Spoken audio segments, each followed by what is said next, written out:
আমাদের বাড়ির পেছনে ছোট্ট একটা লেবু গাছ রয়েছে। বেশ কয়েকদিন ধরে লক্ষ্য করছি বাবু দুপুর হলেই সেই গাছের গোড়ায় বসে থাকে, দাঁড়িয়ে থাকে।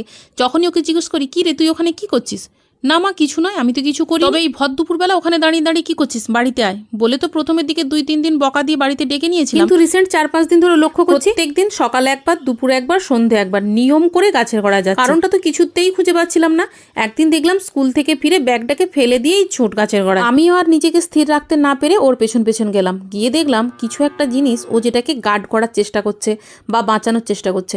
ওকে আমি কোনো কিছু না বলে পেছন থেকে চলে এসেছি। তারপরের দিন আবার স্কুল থেকে ফিরেই ব্যাগ ফেলে দিয়ে আবার ছুটতে ছুটতে তো গিয়েছিল ঠিকই, কিন্তু যখন ফিরলো তখন দেখলাম যে মনটা প্রচন্ড ভার, তার সাথে চোখে জল। জানো মা, ওই যে লেবু গাছে একটা টুনটুনি পাখি বাসা দিয়েছিল, ওর মধ্যে ডিমও ছিল, সেই বাসাটা আর নেই। কথাগুলো বলছে আর চোখ দিয়ে টপ টপ করে জল গড়াচ্ছে। আমি জানি না, আমার বাসা চাই। প্লেটটা ধরিয়ে দিয়ে বললাম, এই নে পাখির বাসা, এটা খা। আর অরিজিনাল বাসাটাকে আমি সরিয়ে দিয়েছি যাতে করে না বেড়ালে খেতে